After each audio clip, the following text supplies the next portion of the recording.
The 0-2 pitch. Kirk bounces one up the middle. Bats to the back. Over to first to beat the champ. You gotta knock him out.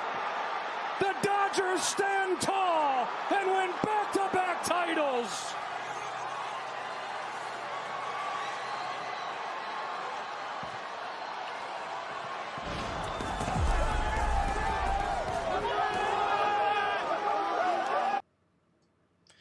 What is up, guys? Welcome to episode 25 of the Fielder's Choice podcast.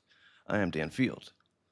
All the way to the left, Barry Bonds. Now we got Matt Giblin, and in the middle, Mrs. Angie Santamaro. I'm sorry, Miss Angie Santamaro.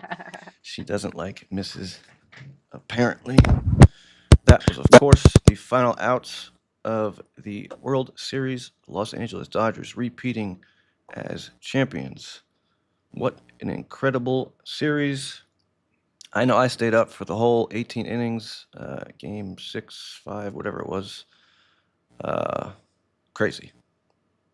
What'd you guys think? Would have been nice if that game was on the daylight savings time. We got the hour back. Yes. I did not stay awake. How could you not? I mean, I could understand the game ended at it was 2 o'clock when that game ended? 2, yeah. But how could you not stay up for it? These games were incredible, absolutely incredible. Some great baseball. I heard someone call it a love letter to baseball. I love that. Very reminiscent of the Yankees Red Sox series in 2004. I remember we got no sleep that week. Oh. 0. Yeah. 0. Yeah. It's quite funny to hear people refer to this as the best World Series they've seen. Really? Depends what age they are too. I mean. Yeah. Sure. It was really good though, Gib. It was some really good baseball. Really. But it was. Last year's playoffs were great too. I remember a lot of those games were great. I remember the World Series was not as entertaining as this one, obviously, but yeah. We hear a lot of talk over the year about how and the MLB is doing a lot to try to increase, the amount of people, the amount of eyes that are watching it, but ratings way up for all of these games. I saw it across the board. I mean, you want to call that, the influence of the Spanish, Japan, all those Asian people watching, but I don't know. Baseball's doing all right in my book. Always has been, but I mean, we're a little biased, but yes, I agree with you. So, before we get into the Dodgers championship, we did have the BMBL banquet last week at Game On. And I'm going to gloat one last time, I promise. But we got announced, recognized for the 2025 28-plus championship. Look at those studs. Oh, yeah. It was a good time. Studs. I know, Ange, you weren't able to make it. No. Gib stopped by a little later on. But yeah. Good time had by all, as usual. A lot of winners. I heard Brock Riley did okay. Brock Riley, Teddy Juba, our recent Juba, guest. Cleaned up. He had to bring a wheelbarrow to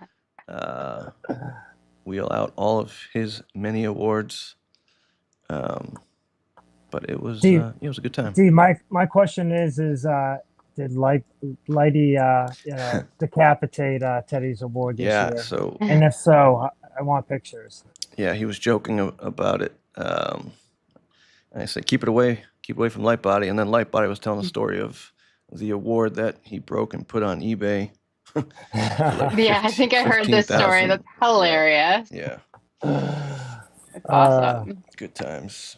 Yeah. Yeah. Yeah, congrats to those guys. Very well Absolutely. 100%. Indeed. I wish the banquet was not on a Tuesday. Brett Rudy. No, and we talked about it last time, and I'm sure getting Game On a Friday or a Saturday is really hard, but Tuesdays are just Tuesday. I thought you were pushing for Wednesday. I would push for any day but a Tuesday, to be honest Yeah. with you. Any day but Tuesday is just a Tuesday. hard day. Yeah. Middle of the week is it's rough. hmm Yeah. Um, So I couldn't make it. I really wanted to. I had planned to, but life. But to hear all the awards that were given, to see a lot of the pictures, it looked like you guys had a great time. yes. And I got my cat neutered this week. Oh, Rolo. Yep, poor Rolo. I won't share any pictures. I went trick-or-treating with Gib and his kids. Oh, share pictures of that. Oh yeah, we should have posted. You didn't a have picture. any. Next time. Yeah, yeah. They had What fun. what were the kiddos? Alina was a purple cat of some sort. Threw some I makeup on. believe, yeah, I believe from what's the Coraline, that movie maybe? Oh, yep, Coraline. Yep. Which because her birthday is Dia de los Muertos, the following day. Oh, She also had a Coraline cake for her birthday party. I saw that. Happy birthday, and Alina. Mm-hmm. Thank you very much. And Monty was what was Monty, bud? He just I don't know. He had like paint. Oh, paint he his was face. he was Miguel from Coco. Oh, Oh, obviously. cute. Yeah. Cute. Max and Dylan also dressed up. Max was Hamilton and Dylan was Napoleon. Awesome. Wow, very studious. I was quite He is- surprised. yeah. I'm sorry. I was going to say I was quite surprised by the amount of kids that were out overall. I didn't have any. I think I had like 8 total, but that's okay because the game was on and I was like, all right, get out, get out, get out. How long did your kids go out for? They go out for a while? No, they only went out for a couple hours, but that's fine. It was cold and windy. It was cold. Yeah. In my Yeah. complex, there were kids coming back with a Santa Claus size full of candy. Like it was. Well, you live in Winchester. Yeah. Must be So, nice. They give out speaking- full candy bars there. Well, speaking of, yeah, I was surprised at the number of houses that just left out candy bowls. And I'm assuming Yeah. they probably have kids of their own. They're out trick or treating, but Yeah. that's a lot of trust to put in these kids to only take 1 or 2 pieces of candy. Yeah. I know if when I was a kid, I'd probably try and grab the whole bowl. But That still happens here. yeah, oh, That still summer- happens. Summer. No Oh, in Somerville, yeah. Yeah. Yeah, no For sure. doubts. But But I mean, you know what? Maybe it's a controversial take, but I feel like I don't care who you are. I bought the candy to give it away anyways. If you get a whole bunch of candy one night a week or one night a year, you know what? Take the candy. It's fine. It's candy. I bought it to give it away anyways. I don't care who takes it. I did see one kid on the way back home. He like had a pillowcase that he couldn't even carry. He had so much candy. Like I had to just laugh, like. Probably Yeah. just taking the bowl from the porch. Oh yeah, from everyone else and just Yeah. I just leave the bowl. Leave my bowl. You can take the candy. I don't care. But leave me the bowl. It's quite impressive too, the amount of houses too that kind of like doll up the house, and people love Halloween, man. Like it's interesting what people do. It definitely is a time. I mean, it's definitely changed because when I was in end of high school, college, it was just like a chance to get all like sluttied up. And then now then you become a parent and it becomes about dressing up and getting in and out before, it's too cold and too dark and making sure they're saying thank you and please. And when you're little yourself, it's all about you getting candy. And then, I think there's different phases to Halloween, right? Yeah, there really is. It's not as exciting when you get older because you realize we can just go to Walgreens and just buy as much candy as you want. You don't realize that as a kid. But do you though? Because I guess you do, Dan, but I don't. And I ended up having like a bag of candy for dinner one night, and I thought of you. I just sat on my couch. Nice. It is quite enjoyable to have the different variety, and not just like the Hershey bar, which is constantly in my freezer. But yeah, it's nice to have really? some variety right now. Oh, I would never just go buy a Snickers ever. Like I would never. I can't tell you the last time I bought a candy bar, but it was like in my house, and I'm like, hey, I'll have some candy for dinner. There's usually Hershey chocolate bars in my freezer. Oh, Hershey's. Yeah, Gibbs Okay. is pretty stocked freezer. Usually at least chocolate ice cream or vanilla ice cream. Well, he needs it for after his wins, you know? I mean, he's gotta got the ice cream. Yeah, Right. unfortunately, we didn't have as many wins as we wanted to, but it's good for Gibbs' diet, I guess. Yes, it is. Do you Ice cream have for me? Yes. Dan, do you have any post-win rituals like Gibby? Me? Yeah. Or what's your superstition? Like, what do you do every game? What do I do every game? I don't know. I don't know if there's a pregame necessarily that I always do. Yeah, I don't know. I'm sure there are some there, but I can't think of any. I'm very much OCD with everything. But specific, I can't think off the top of my head. But I'm sure there's plenty of stuff that I do. You got any age? So yeah, so it's okay. So this is a weird one, and I don't even know how it started. But before every game I've ever played since I think college, no, high school. It started in high school. I lick my finger like that, right? And I make a heart on my glove on the inside of my mitt, Really? so like you can see it. Yeah. And then I it like thought you were fades away. grossed out by the whole licking of the finger and. No, only when you put it on my face. Because when I was a kid, my mom did it, and her spit really smelled, and it made me want to vomit. Right? Yeah, So yeah. post-traumatic stress, I've never done that to my kids. But no, I just lick the tip of my finger and I make a heart. And I don't know. I started doing that before every game. Wow. And then I don't have any for after. Always just before. I just never step on the line. Yeah. That's it. One I do. Wow. Yeah. Interesting. I have a few, but we don't gotta go there. Always have. That's awesome. You got. I think baseball is one of the most superstitious players, or has the most superstitious players. Oh, yeah. No doubt. Of any other sport, and maybe football rivals that, but like I don't think I know of any other sport where I hear about all of these like little superstitions. Yeah, no doubt. Yeah. Anyways, guys, we got to talk about this World Series some more though. Like I know that's why we're here. 25, 25. quarter of a century. 25. Yeah, you stink too, Terrio. And give Ange carry the show. Blah, blah, blah, blah. Game 7 outdrew NBA Game 7 2-1. Wow, 27 million people were watching. I believe that. But before we get into the World Series, if you saw on our Facebook page, we are moving our show to Monday nights from Sunday nights, at least during the fall and winter when there's no baseball. And during the season, we might go back to Sunday nights. But for right now, we are sticking with Monday nights. So we know we're competing with Monday Night Football, but hopefully you can multitask. Everyone's got at least 2 TVs these days, so or a phone or laptop or iPad. So yeah, they can always find us later too. And please like and subscribe. We're on YouTube, Facebook, Instagram, and Spotify. Now, episode 25, we do not have a guest for this week, and we've been toying with different ideas for the show. And what we might do is every couple of weeks just have our own show, just the 3 of us.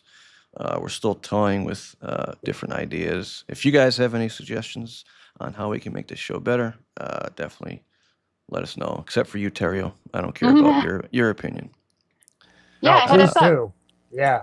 I think we've been trying to kind of cultivate this show for people to enjoy and like and want to listen to, and I think we've had a lot of great guests on, but I do think the 3 of us, we're the heart of the show, so let's give the people what they want.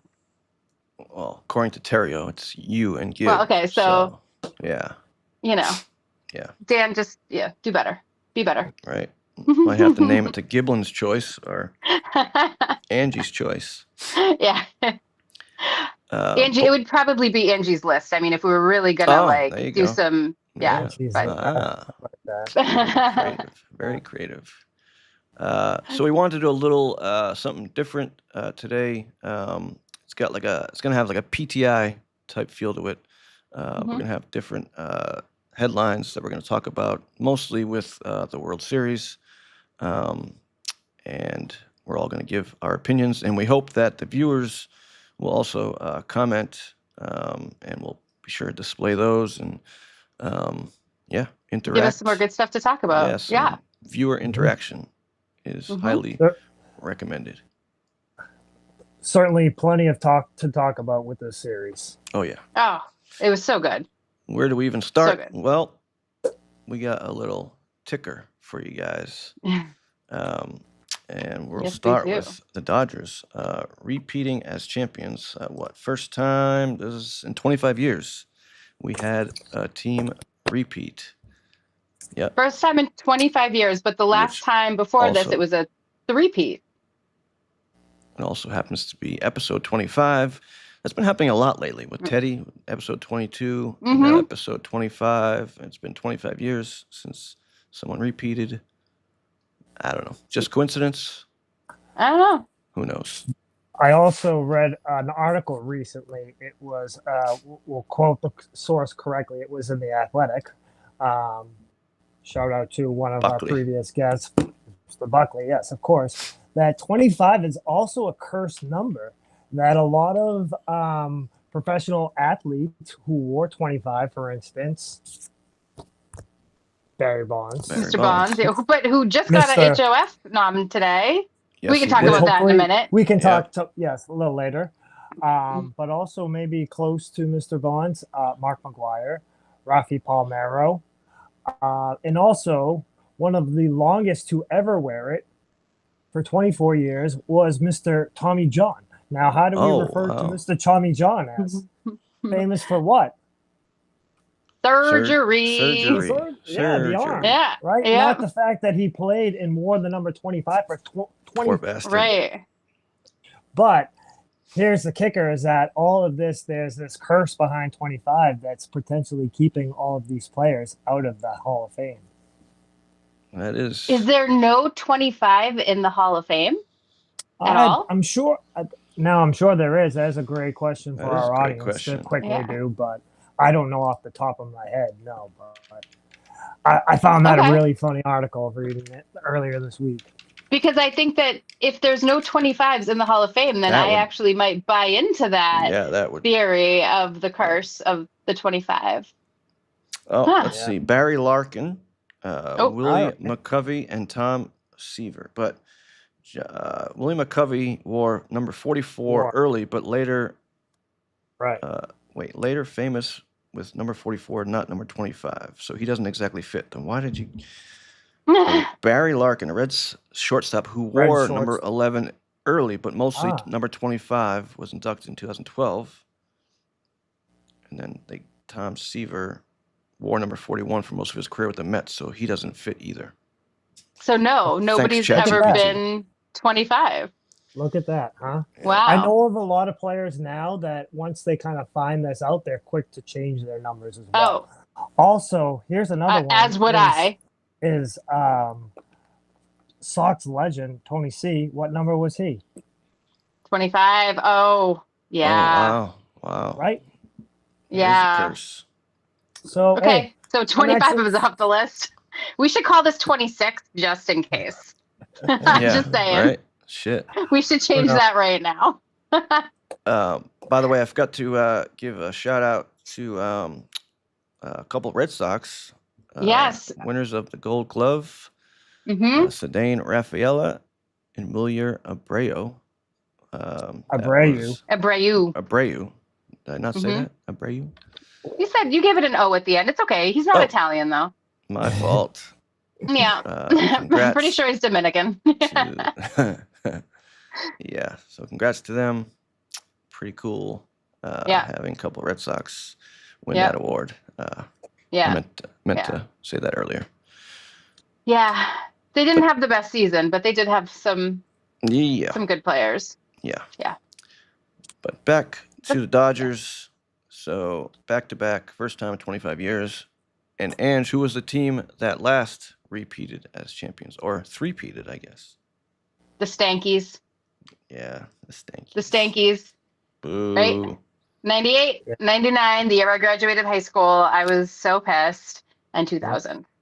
Yeah. So in 98, so here's the thing, right? So, because I actually I knew some of these stats, but I did go back and do just some research to make sure I had like the full thing. But they swept in 98, they swept in 99, And then 2000, it was 4-1. So they really had a pretty sick, like 3 years of baseball right there. So then, of course, I'm like, oh, really? Like, do I have to give them this much credit? Like, were they that good? They were really fucking good those years, right? Money, Like, I money, went back money, to look at the money. stat. I mean, of course, right, right. Nobody can deny the salary cap for them does not exist.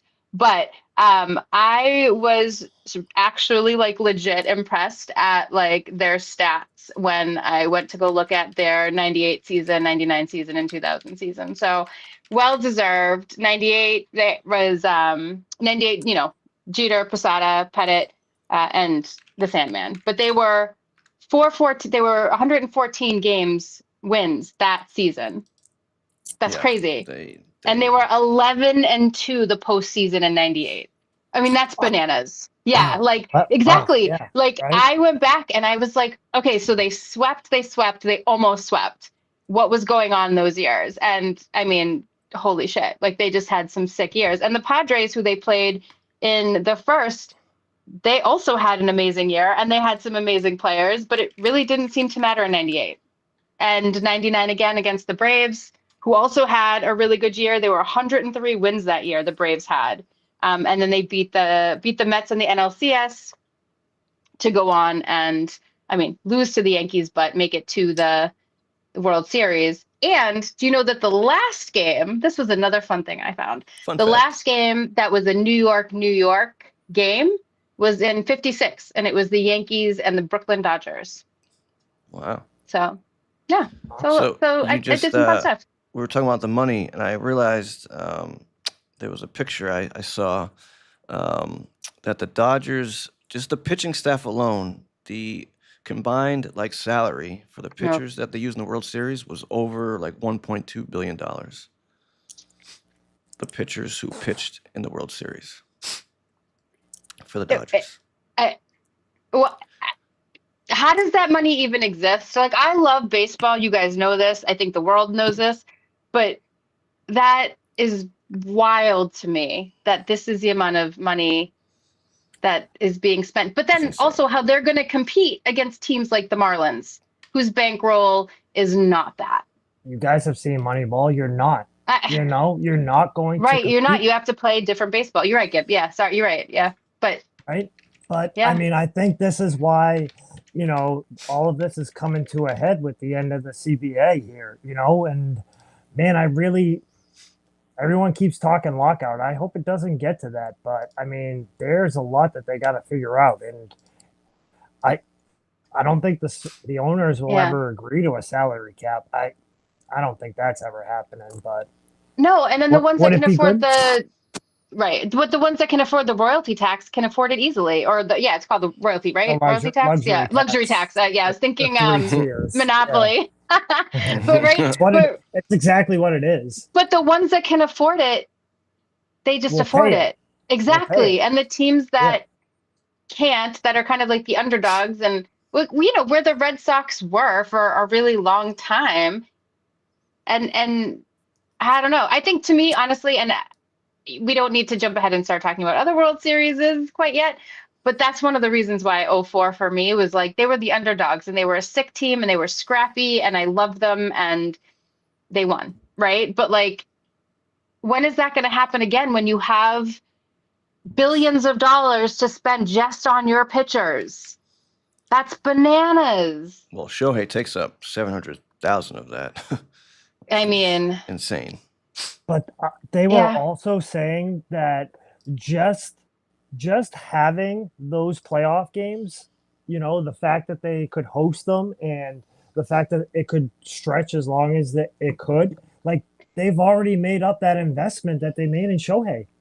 I mean, they did. That money is, of course, which is bananas. Mm-hmm. I remember seeing a while ago that the Yankees, for every additional playoff game that the Yankees hosted, they would profit right off the bat $1.5 million just by having a game, and that was before anything else. They were already profiting an extra $1.5 million.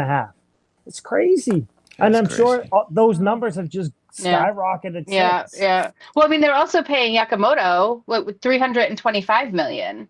Yeah. I mean, he's what, 23, 24? Like, he's a baby. I mean, and don't get me wrong, he is talented, but he's a baby. He's going to make more money than the three of us combined 10 times over. I mean, it's wild to me. But yeah, their pitching staff and their pitching salaries insane. It's Which incredible. leads us to our next topic. Yakamoto winning MVP. Nice transition there, Ange. You know, I worked on that all day.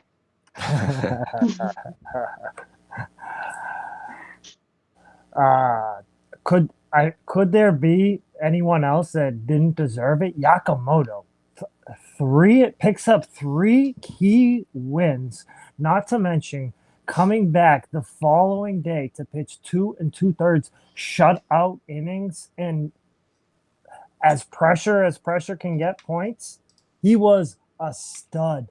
Throws the first complete game in World Series since 2015. You guys know who the last one was? This is a tough one. I don't want to say Randy Johnson again because that was the answer to one of your previous trivia questions. No. 2015. Verlander? No. You said it's a tough one. So. Is it Kershaw? No. Johnny Cueto. Oh, the wow. Royals, right? But that's right. Who I originally thought it was? I thought it was Madison Bumgarner because I remember that was the the Cubs, previous year, right? The 2014 year, and he was also a stud, dude. Oh, yeah. In 2014, Madison Bumgarner, right, throws 21 innings, only gives up an earned run, 9 hits, had 17 Ks, walked 1 guy, and then returned, right, to pitch Game 7, right? 3 days later, pitch 5 shutout innings. I mean, Wow. what Yakamoto did was pretty damn impressive. His numbers were pretty comparable. He went 17 2/3, gave up 2 earned runs, 10 hits, so 1 more hit, 2 less Ks, 15 Ks, and walked 2. Still threw shutout innings when it mattered the most. I mean, when you have a workout like this, Oh, yeah. this guy, some of the videos I've been watching of this guy's pre-game workout is insane. Yeah, that was just one of the many moves that he does. But yeah, it's wild. Dude, it's a totally different mindset. You know, the way they work, the way they teach their kids, the way students in school is out there. It's just like it's a totally different mindset that, you know, lets them kind of sink into the very core and understand what their whole bodies can do and what they can do for each other. Yeah. I mean, I think if you look at the history of Japanese players, I mean, Ichiro obviously comes to mind right away. But so many, right? Daisuke was here, right? But and Matsui, you think about not only their ethic to the game, but their respect of the game. And I think that's the difference for me with Japanese players, right? It's a very respectful love of the game, but I think it was Ichiro, right? Didn't he broke his hand or something and then apologized to the fans? Right? Wasn't it Ichiro? Am I? Probably. It was Ichiro. Yeah. Well, did you guys catch this during the series? Yakamoto actually tipped his hat to Vladdy as he came to bat. I did miss that, but I love that. That makes me love him more because I do think that there's a respect for the game that's there and the dedication to training, and whole body training. Because this isn't just, you know, I have Barry Bonds on the mind, right? But I want to say this isn't just dudes just jacking themselves with steroids and getting in the cages. I mean, these guys are doing full body, full mind workouts, which from a sports psychology lens, you have to do full body, full mind, and they are doing it, and they do it, and it's doing it and doing it well. Doing it well, but it's pretty. It's pretty. His pitching is pretty. He's a pretty pitcher. Yep, it flows nice. He doesn't just throw one pitch; he throws 5 great pitches. And he's sneaky. That ball, the release point that he has on his slider and his changeup. I saw this all yesterday, but my brain is Swiss cheese after work. But he's got 2 pitches that it's the same release point. It's insane. Yeah, I saw that video. The Yeah, overlay. where they Yeah. where they did the crossover, and it was. Yeah. I mean, I don't know about you guys, but when I'm like making my load, it's when I'm timing the release point, right? So Well, that's when I let's start not to take my load. when I take. Well, Yeah. but that's when I start to like kind of go back and take my load when I see that like the ball is about to be released. That's That's just my we could have a timing. whole nother episode on Totally. But taking our if you loads. have two different release points, I'm sorry, the same release point for two different pitches, you're going to get me every time because I'm Yeah, just waiting for the ball to be released. yep, that deception and Yeah. yeah. And didn't you say it was like 15-1 odds to win MVP? So yeah, so someone had said after he had pitched the complete game and after game 3, like Otani's odds were still like he was like whatever it was 2-1 basically. It was like a plus 180, and someone had said that with the MVP voting and with the MVP World Series voting, the fans account for actually 25% of Yeah. the Yeah. overall field. So they were saying, taking somebody like Yakamoto at better odds, to basically do what he did, thinking with that in mind, you're going to get that amount of that the Asian population that are going to vote for Otani, Yakamoto anyway. So, but I mean, even that stud Suzuki, he did all right too. Like, man. Oh, he did great. He did great. And he's gonna be a leader for them next year as well too. So 100%. I think what did he have, like 8? Oh, I saw it the other day. God damn it. I need to start taking better notes. But he had like I think 8 earned runs the whole postseason. I'm sorry, 8 runs the whole postseason. That's all he gave. That's insane. yeah, and he came in at some pressure points too there, and yeah.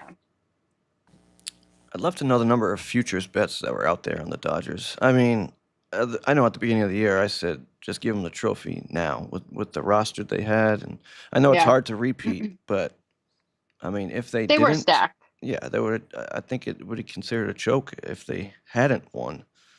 But then there was the Yankees all those years who had a lot of money, but they never had that chemistry.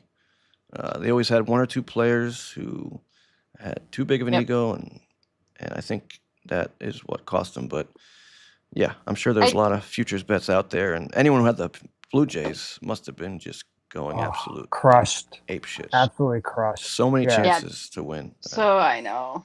So many, and so many inches. Like it came down to actual inches, and we were talking about this early. Like a lot of times, I'll say it too. Like pitching and defense, that's what wins, right? Like this Blue Jays team beat a lot of good pitching along the way to get here, including basically this whole Dodgers team. Like they beat Rondon and Schlittler, who had just threw a gem against us and knocked us out.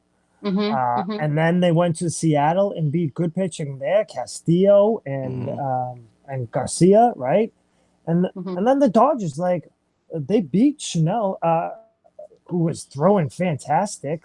They beat Otani. Like this game, like we said earlier, this series came down to poor base running multiple times for this team. That's what killed the Blue Jays. I agree with that. I do think that they both played a hell of a game, and I think that the Blue Jays were. This wasn't a blowout. Nobody was stealing this. They gave the Dodgers a hell of a run, and they definitely deserved that spot. I don't think I would have thought that pre-World Series, to be honest with you. They played good baseball all year, but I don't think until I saw the World Series that I thought, oh shit, okay. You know what I mean? They were contenders, and they played their asses off. Like whenever the Sox played them this year, like I really didn't even playing Toronto, like really like thinking of anything like are we gonna get swept here? Are they that good? Like right. Yeah, I think I was like 11 or 12 the last time the Blue Jays were good, right? I think that was like the last time they were in the World Series too. That was the last time that they were good. I think Vladdy makes a huge change to the dynamic of the team. I think, sometimes when you have one player that you think has it all, it can be sour for the team. And I think this Blue Jays team with Vladdy, like I think that they got better with him and not in spite of him. You know what I Sure. mean? Oh yeah. Like they felt better. And I think that I think going back to give what you said about kind of like the heart of the team, like that chemistry, they had that. I think that team realized after seeing like him being on the market and seeing like what he was going to go for, seeing like Ohtani not come, seeing all these guys kind of like jade them, and then seeing at least him stick around with a couple of his boys there, like him and Bichette are basically they're boys.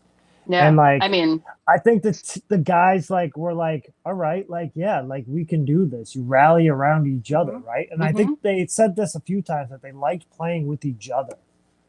yeah. I mean, and then how about Bo Bichette home run right after they walked Vladdy to get to him, and then he hits a bomb. I mean, that was some like game time rally change. I mean, that was some energy that brought energy because nobody expected that from Bo Bichette. And so I think that was a huge shift in vibe for the team. Like, I think that's when it was like, holy shit, we're going to win this.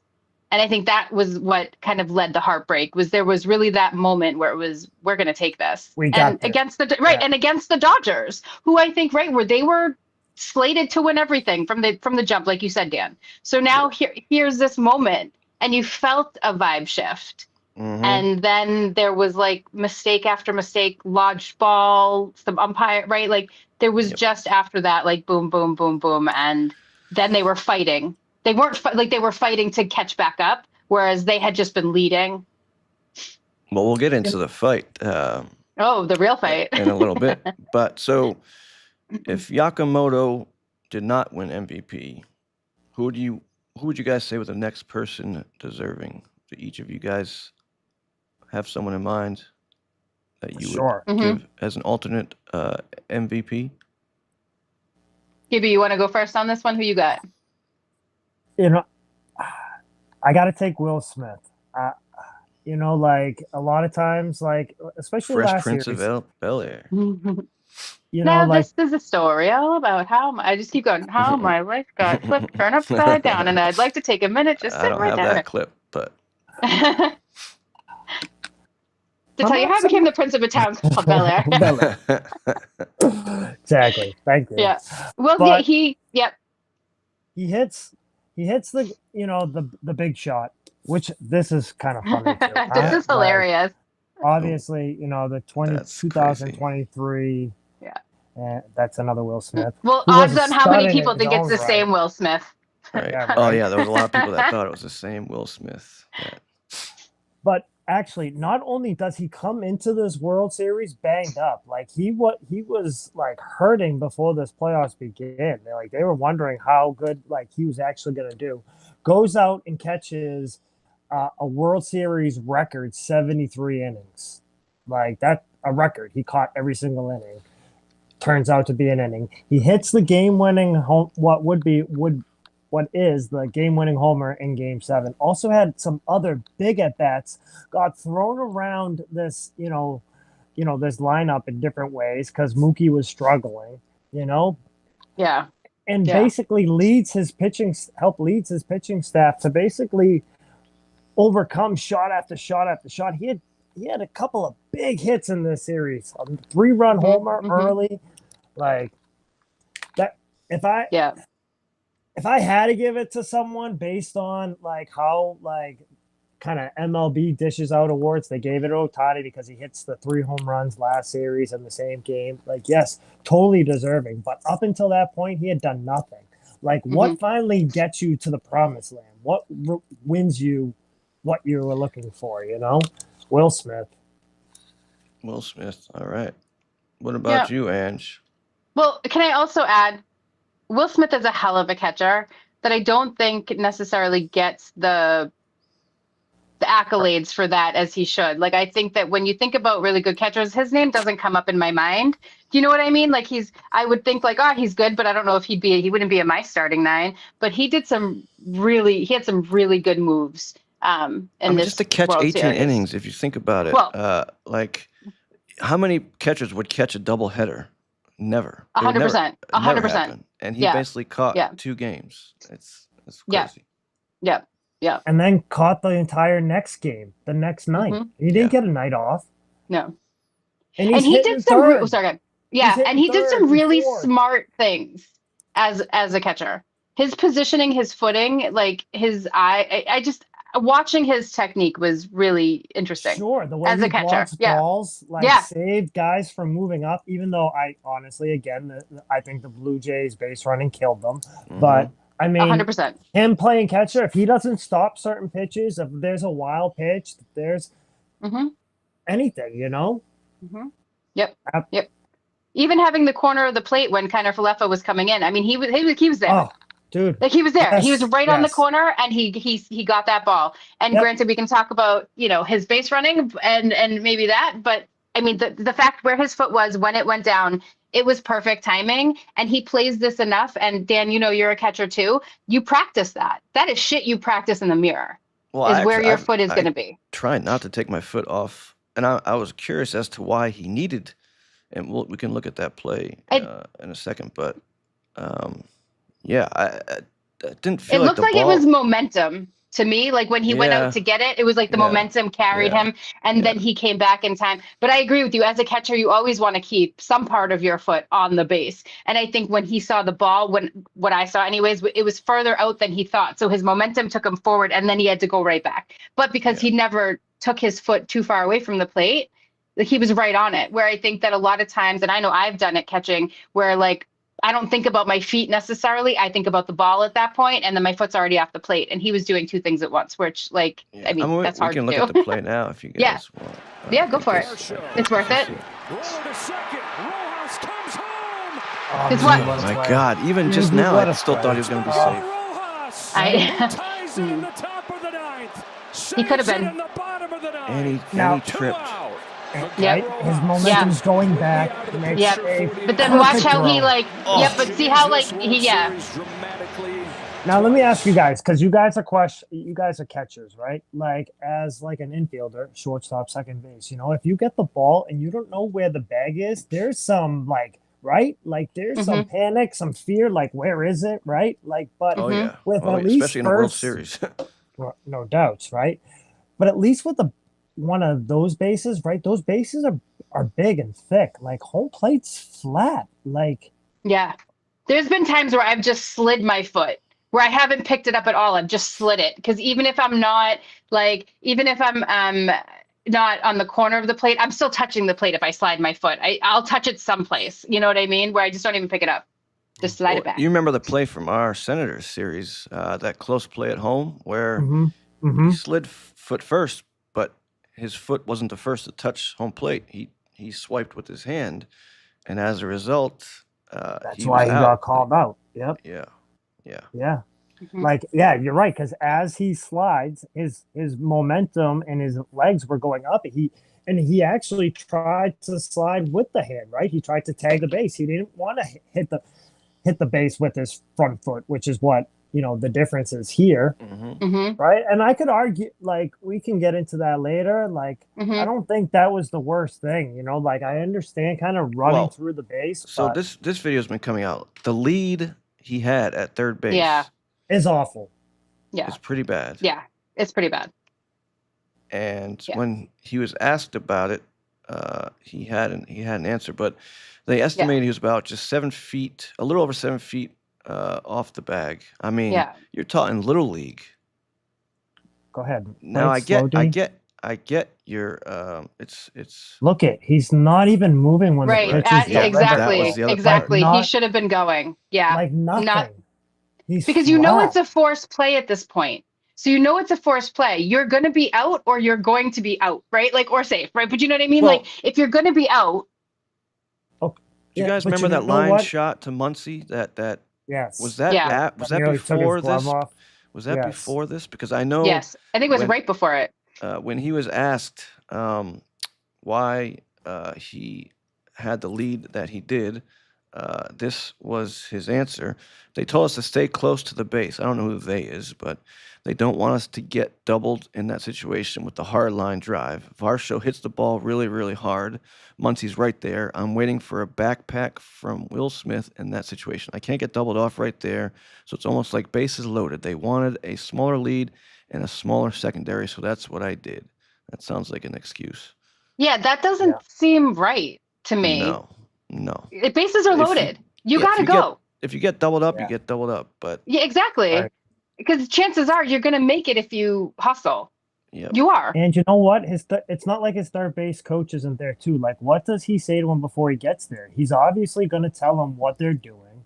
I heard someone say like they should have bunted, which would have been a fantastic play. Way to end it, right? Yeah.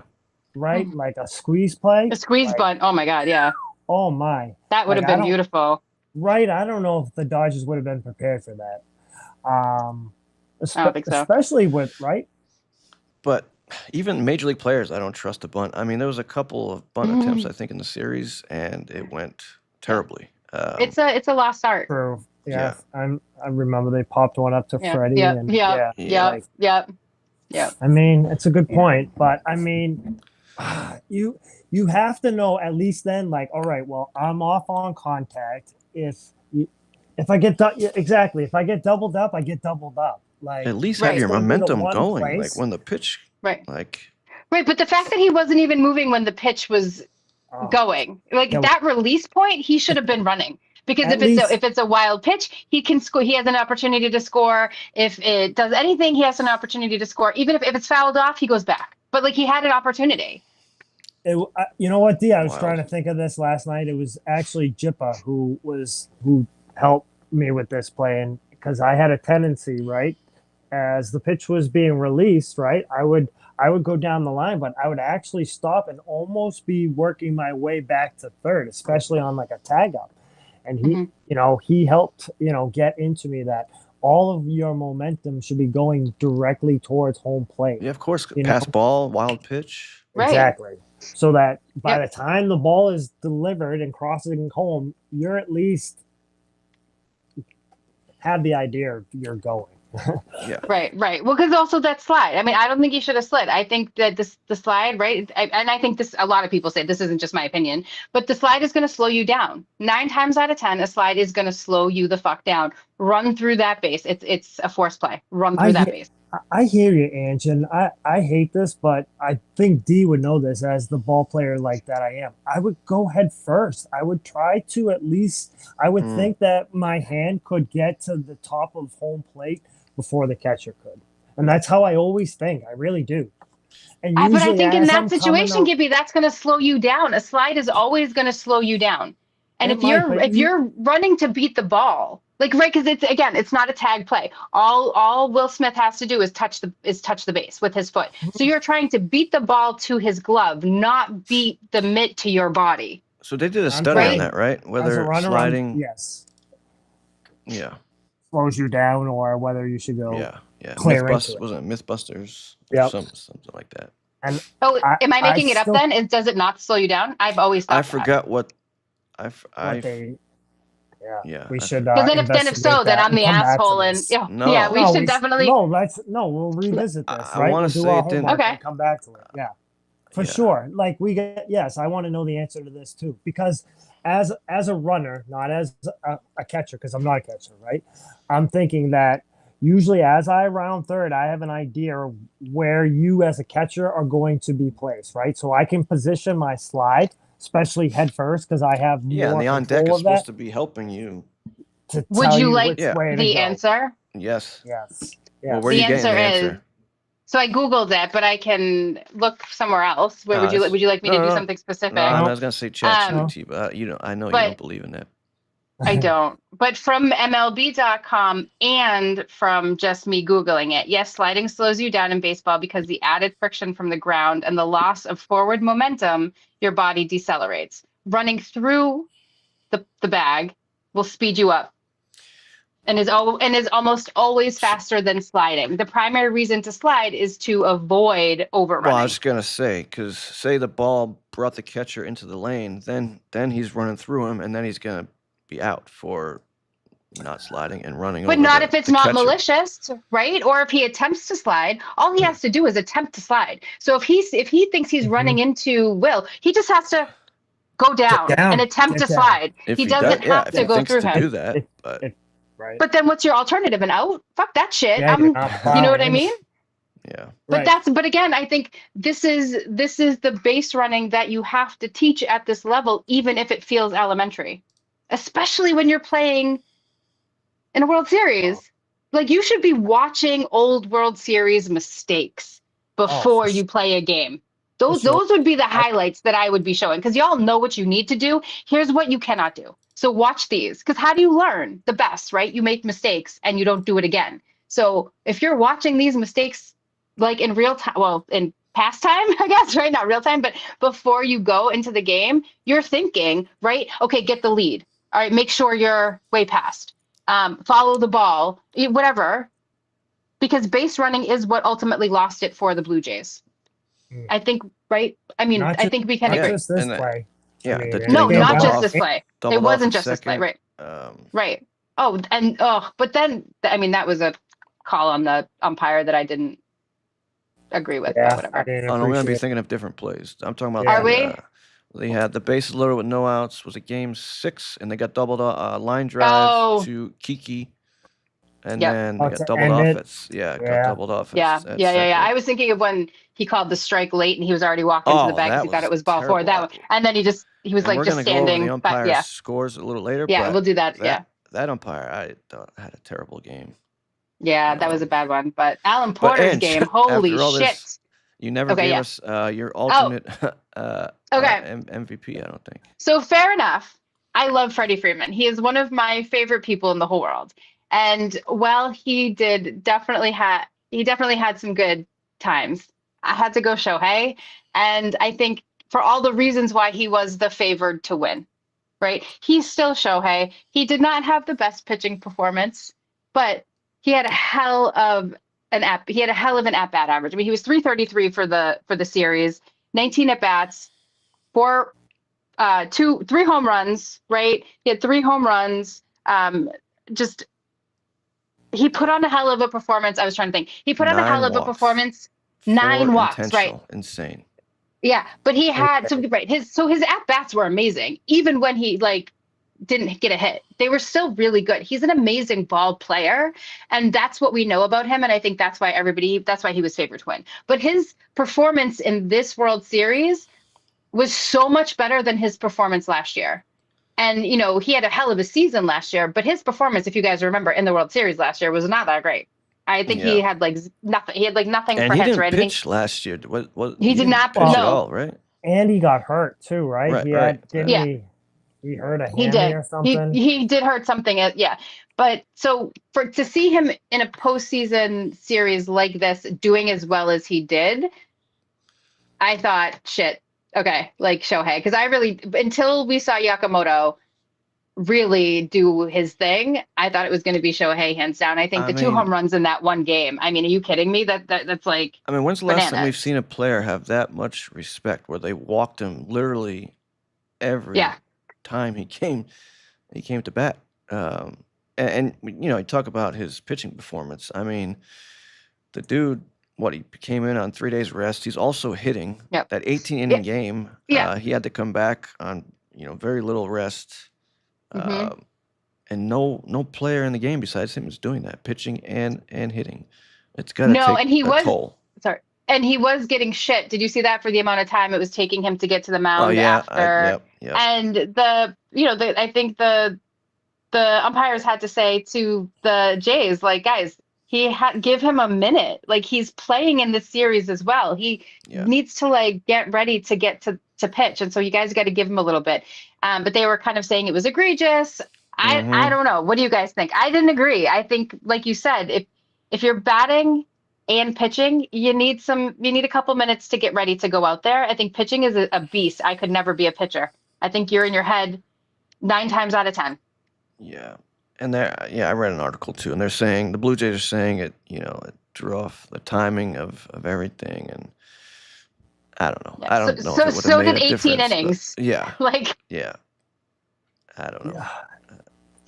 I think that MLB honestly has too much invested in this guy, and you know Yes. what? There are Clearly. special rules Yeah. for special talent. Well, You they know, snuck when the whole betting you're thing under the rug. and I Real mean, fucking fast. Yeah. and how many like this is what I find bizarre, guys, is have you seen like the photo of him like in other ballparks that like he doesn't play in of the little ad behind home plate, whatever it is. It's I don't know what company he's representing, but it was like it was him, and he wasn't playing in this game. I like Yeah. Yeah. how could you as a team like do that? Like, could the Sox Yeah. ever do that? Like, I would be furious if it wasn't like Yeah. one of our own guys, Yeah. regardless Yeah. of whatever MLB wanted to do. Well, what's his face? Oh shit! It wasn't Snell. It was. I'm gonna kill myself now. But he was wearing Otani cleats while he was pitching to Otani, and I thought, I don't know what to think of this right now. Right? It's like the height of pro athleticism when the best cleats that this pitcher is wearing are yeah. Otani cleats, I think it and was he's Savage. Yeah, Savage. was- Yes, yes, Savage. Yes, was yeah. wearing That's the right. Thank you. Ohtani And he was cleats. wearing the Otani cleats and pitching to Otani, and it was just like almost poetic how crazy that moment was. That you're I not saw- just wearing like good cleats, you're wearing literally Otani cleats. Yeah, I saw a video of A-Rod getting Otani's autograph after the game. That says something. Yeah, he stopped on like by a in the piece of studio. paper, right? Yeah, a piece Like, of paper. Mhm. Like, what? Couldn't Mhm. get anything else. I know. Right? Jesus. Get a baseball. Let's go, A-Rod. To just say this, Game 3, Shohei was on fuego. Like, are In you kidding fuego. me? In fuego. Like, he was on fire. He was 3 for 4. That's when he hit the 2 homers. Like, Set that the game kid is had on a base all 9 hell- times. Yes, Game Yeah. 3. That was a hell of a game for him. So if that was, the game that we were going to pick, I mean, that's the game that Otani won MVP. But then I think Yakamoto came out and said, hold my beer while I pitch the shit out of this game. So In Japanese. Hold my In Japanese. sake. Or, Saki, hold my sake. Yeah. Oh, please hold my sake. Thank you. You know, but the fact that he could do that too after like the performance that he had in the NLDS, like Yeah. throw 6 shutouts, hits 3 bombs, like everyone's like, oh, we won't see something like that again. Yeah, just wait. Yeah.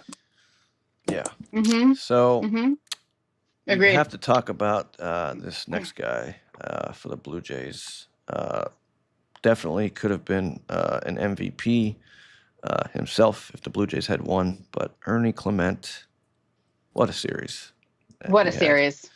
30 postseason hits, something crazy. What was Mhm. this? Yeah, 30 Yeah, postseason 30. hits. 30. And who was the leader before that? Do you know? Guerrero. It was Vladdy. Yeah, I was going to say Vladdy. Was it? Yeah, thought Vladdy was- it was Randy Arozarena. I thought. Oh, he you're had talking about in 29. the series or Oh no! Oh, you're no, Oh, you're talking about all entire. time. all Yeah. time? All time. Oh. Yeah. I believe he had 29 postseason hits. Vladdy you has said- 29 too. And Barger had 22 in the series. I mean, Like, insane. look at that. Insane. You got 22 hits from Barger. You got 30 hits from Clement, and they weren't They were batting like 5 and 6. Yeah. Yeah. Clement was on fire. He was on fire. Yeah. He had a hell of a game. Well, some people come alive postseason and some people get stressed out. And I think that that's what we saw in this game, that most every player on the field was alive, Blue Jays and Dodgers. Like And he's a rookie, I get- right? He's a rookie, right? Yeah. Yeah, I mean, crazy. Barger hits that grand slam to help them win game 2. Yep. But I'll tell you what, guys. I mean, both for as good as they were, both Barger and Clement, I think, play a big factor into them not winning with the poor base running. mm-hmm, Like, mm-hmm. that's something they're going to have to wrestle with this winter. Like, what would you rather? Would you rather have the 30 hits or would you rather have the ring? I'm not saying you can't have both, but But I think the poor base running was the whole team, right? I think it wasn't just them. It Do you know what I mean? was. It was more than just Yeah. them. It was like the whole team, I felt like, just didn't have a handle on how to properly run the bases with that amount of stress against a team so good, right? Because the Dodgers defensively are the best team I think we've seen in a while. They just get it done. Even when they bobble it, they just get it done. And it still gets in. The arms that they have, those guys are throwing rockets, bullets, right? So I think you can slip up by an inch or two with any other team. You can't do that with the Dodgers. And I think that they needed to kind of have that in their heads before they went onto the field. Because, right, they had the hits, like you said, right? Gib, you can have the hits, you can have the pitching, but if you can't make it to home, you're not winning the game. That was in our league going back to amateur baseball. That was always the case with the Bombers. You made one or two mistakes, they would always capitalize. Yeah. Right. Every time. Yeah. Same thing with the Dodgers. Yeah. And I think, the Dodgers made a risky move putting Mookie into short, taking an outfielder and putting them into shortstop. Gib, that's a risky move. So I think that it paid off. He's such an But that's what I'm athlete. saying. It paid off, but Yeah. it was still risky, especially in that situation when you're that level of the game. And that's your first time playing short. In a World Series? In a World Series, but you've played there all year long. Yeah, he was there all year. 100%.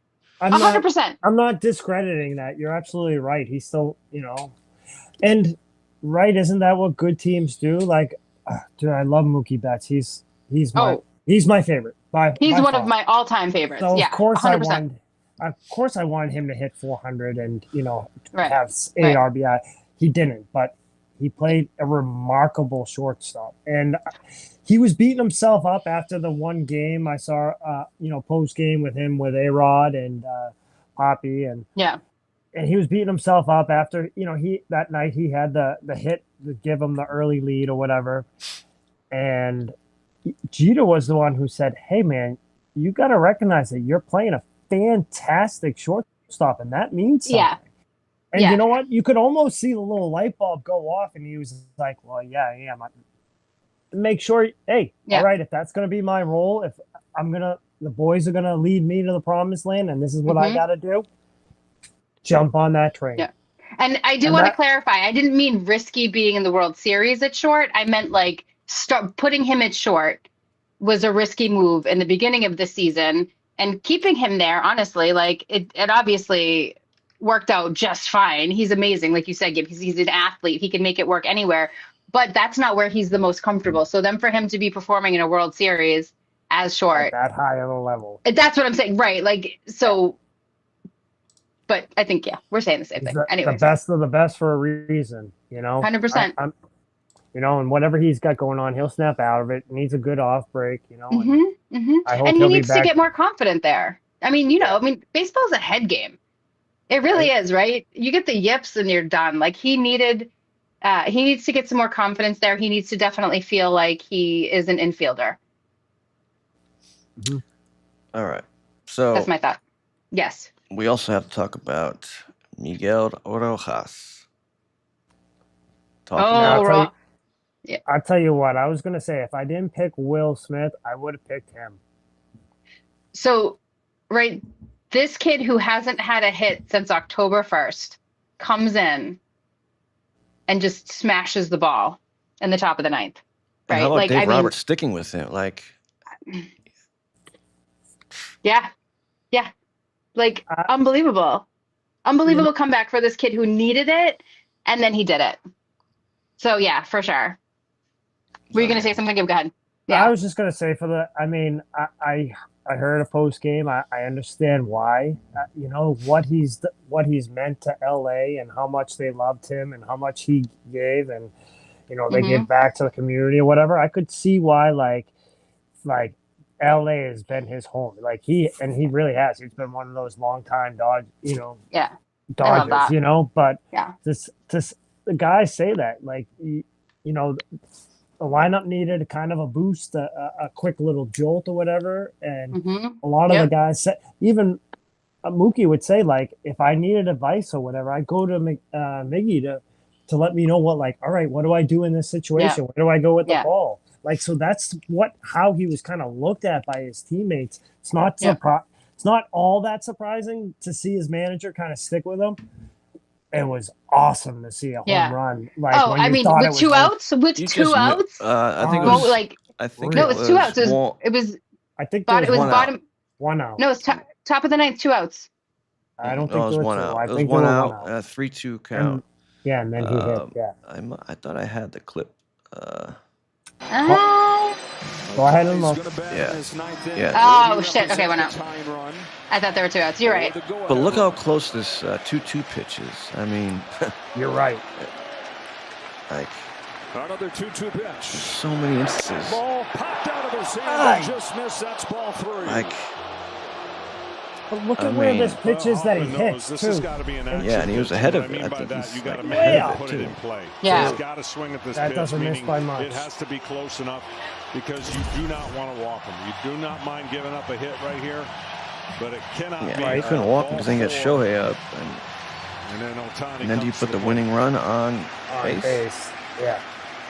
Payoff. No, you want the out. Drilled to Dude, he was left ahead of field it a little bit. Yes, he was. Yeah. Unbelievable. You kind of just Yeah. knew something was Yeah. going on. Oh. Yeah. For sure you did. Mhm. You had a feeling that they would Yep. hopefully tie it Yep. somehow. Yep. Look at Dave Roberts. Yeah. Dave Roberts played his Mhm. gut. Yeah. I mean, it doesn't get much better than that right there. Yeah. What does that feel like?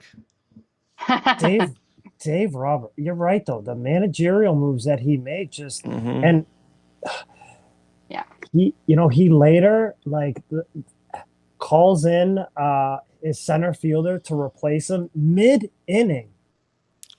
Yeah. Mid-inning. Yeah. That Yeah. catch. And the kid, who was it? Yep. Pajes makes the catch running over his teammate. Kiki. I thought that Kike, ball was yeah. off the wall. I did too. It just kept Yep. carrying, right? Yep. And then for 1 second, can we talk about the fact that all of the Blue Jays put 51 on their hats for what's his name? Vesha? Yeah. Right. He's going through some family issues. He's going through some family stuff, and so in a show of just solidarity, because he wasn't there, couldn't be there at the World Series with his team, the Blue Jays also put a 51 on their hats, and I just thought that was like That's cool. pretty Wow. nice. Classic. Yeah. Right? Like big ups, because I think that like that's not something every team would do. And I think just like we were talking about earlier with like was it, did you say Yakamoto tipped his hat to Vladdy? Like I just think that like, right, because at the end of the day, like that's what that's what the game is about. So anyways, loved it. I also did, I don't know if you guys saw this too, but I loved every time somebody got to first, they would talk to Vladdy, and it was like they were joking around like kids at a game. And I just love that. Yeah. So I love watching that. I mean, like some of my favorite clips are like Javi Baez fucking with people, and like that's like who was what's great his at name? it? The Was guy, it Cabrera? Was it Cabrera? He used to like try to touch his head. yeah, the third baseman, Adrian Adrian Beltre. Beltre. Yeah. Beltre. Yeah. Beltre. So, yeah. Yeah. He was. I love he those was- clips. Yeah. Yeah, that was awesome. Yeah. But yeah, so back to Rojas though for 1 second. Then he made that amazing play at short. Yep. And it looked That's like right. Yeah. that's the one we're Yeah, talking about, kind of we can fluffa. watch it again. But he almost trips and still gets it in. Right? He like almost like trips as he throws it. His momentum Watch. is going Yeah, back. he like bobbled it, but then or like his feet kind of do like a double. Yeah. And then his foot comes off the bat. Like there's no. I still His understand foot why. comes up and he still gets it down before Yeah, the. But he still gets it understand- down. I still Yeah, he does like a understand toe touch. Yeah. Crazy. I think that what happened was like the ball went past him almost.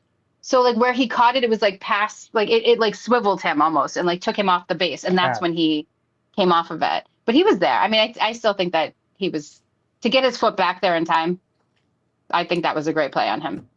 Yeah, it was also but- on the heels of him making another fantastic play just before that, I believe, too. An inning or Which so one? before. Miggy. Like an inning or so before, he had made another big play. I think to get them out of the inning. I think it was a double play ball, right? I can't recall, but I mean, it was a complete team effort. Like every guy in the team, you know, Yeah. contributed, which is what you love to see. Yeah. But Rojas, hell of a game. Real. So And this series had a little bit of everything. A little bit of everything. For the most part, the two teams seemed to get along. We were just saying they were joking with each other. But we did have a little bit of drama. Grace Jimenez, 2-2. This actually hits it. Throw it over the plate, says Jimenez. The bench is clear in game. Fuck you talking about, bitch. Where's John Boy's? Let's see. Hold on. I can read lips pretty well. Put it in slow mo, dude. To get close enough. Yeah, no. We have to see some mouths here. Get Come back. on, just let it go. I need you in the game. I never understood the get back. bullpen. Like, That's on the list of the most good way to just get overrated tired thing running all that way. Yeah. See, he just said it. Come on. He's like, come on. He just Come said on. it. Kershaw said that too. He was like, I got winded from running out from the bullpen. Oh, we gotta talk about Kershaw too. I mean, Nah, I didn't do shit. He just said, nah, I didn't do shit. Yeah.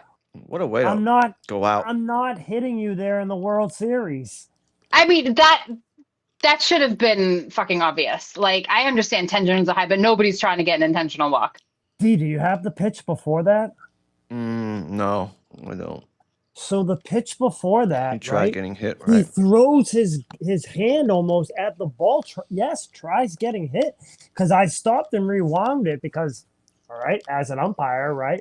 Like I wanted to see it. Like what would I have called? Would I have seen him do this? So I went back and watched it a few times, and then he gets hit with this pitch, and I So mean, it could have play been it again. intentional. Right, I mean, he wouldn't have gotten crazy so to do mad. that in the World but, Series. Yeah. But There's And- no way yeah. he's trying to throw a two-seamer in. 2-2. Yeah. Actually hits it.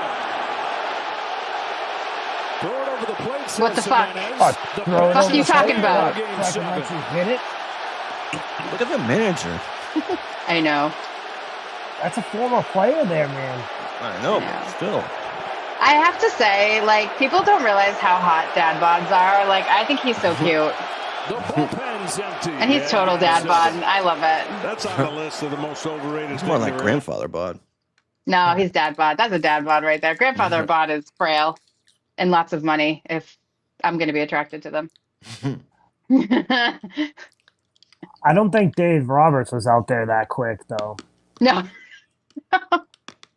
I mean, Have you ever seen Aaron Boone do Joe Torre's walk? It's hysterical. Oh, It's yeah, on. He does this great interpretation of fucking Impression? of Torre, of Joe Torre walking, and it's perfect. It's like exactly how he comes out of the dugout. It was amazing. I saw it on I don't know if it was Sports Center or something like that, but they were like, "Oh, we hear you have a great impression of Joe Torre," and he's like, "You want to see it?" And he does it. Oh, I think I It did was see that. amazing. Did you? Yeah, it's kind of phenomenal. But anyways, Rojas, great game. I agree. Maybe third runner up for MVP for me. So, and benching's clearing is still pretty awesome to see. I'm glad no punches were thrown. yeah, I think I was listening to that on the radio, that part. I was like, damn, what's going on? But as a coach, I got to be honest with you. At any game, whatever, at the World Series, how dare you?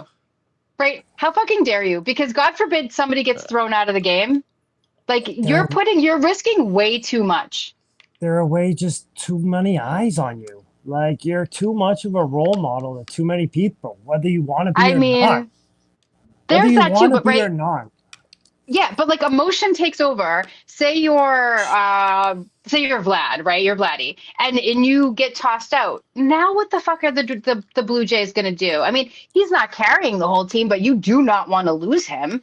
So like, be smart. I would like to hope that your superstars, your guys in that situation know the extent of what those actions will do. You know, like 100%. That's why they're professionals. It's why they're there in the first place. It's why they've gotten that far, right? You would think that team would have been bounced a while ago, right? Yeah. I get like the cursing or whatever. Like that's gonna happen. Whatever, you know. That's the heat of the moment. Yeah. That the competitive fire, right? Yeah, throw the fucking ball over the plate. But dude, no, I'm not throwing it on. I'm throwing it on the black under your Yeah. hands because I want Yeah. you out. Yeah. Yeah. So Like- a lot of people are saying this was arguably the best World Series, or one of the best World Series we've seen. And I'm curious where you guys think it stands among the great World Series. Mhm. And if you guys have a favorite World Series, I think I know what Gibbs' answer's gonna be. But I mean, I think we've talked about this while we were talking about the World Series in general and talking about the show. But I mean, 2004 Sox Cardinals. How can you, as a Boston fan, even if they swept, right? Like, was it good? Was it a good baseball? Like, it wasn't this, right? What we saw in this series was good baseball, for even the mistakes that were made, for even some of the things that we, as couch players, right? Sitting on the couch players, like we talk about the umps, right? Would have made different calls, or say we would have made different calls, right? This was really good baseball. The 2004 World Series was not great baseball, right? Like Sox swept, but the kicked their story ass. behind, right? I mean, yeah. Yeah. I mean, it was nothing, right? But the getting to the World Series, beating the Yankees, like that, if that was the World Series, That holy was shit, that was great baseball, right? So 100%. then it was almost like we knew we were going to win. Like, there was no way we couldn't, after killing the Yankees like that, after all of everything that happened. And then here we are, World Series, and then we win. We sweep. And I think for me, as a lifelong Red Sox fan, and haven't seen, we didn't see them in the series since I was 5 years old in '86, and I don't remember that. So I remember I it. think, I don't I mean, either. I was 5. I don't I was remember 8. it. And yeah, so I mean, of course, the lore of what Buckner. But anyways, And- for me, that was hands down the best. It did take me a little while to think about my, like, second, because I then really had to think about when was the last time we saw a game this good, and I got to go 2017 Nationals and the Astros. I will say, with the caveat that after the Cheers. cheating scandal, right? Like, well, we didn't find out about that until 2 years later. So then it Cheaters. kind of like it kind of ate it for me, right? Yeah. But that was really, I remember that series being really good baseball, and they had, I mean, Verlander, Kershaw, Bregman, and Cora, Altuve, like Springer again, right? Like George Springer, who also had a hell of a World Series. If we didn't talk about him, but he got hit, injured, came back. You could see on every swing Springer was hurting, right? Like, it was definitely a side injury, because every time he swung, you could see him wince and then just run down the line. So, I think, and then I was really trying not to pull this one out of my ass and make it easy, but this was a really good World Series. I think this was my number 3. So those are my top 3. So All 04, right. 17 this year. About you, Gib. Well, I got kind of 2 lists for you. One would be like the ones that happened kind of before, like, we were really alive in our lifetime. Like, because like my father used to talk about, like, how '86 was, even if the Sox had lost, that it was a great series. Like, nobody expected the Mets to kind of come back, especially after the whole Buckner thing.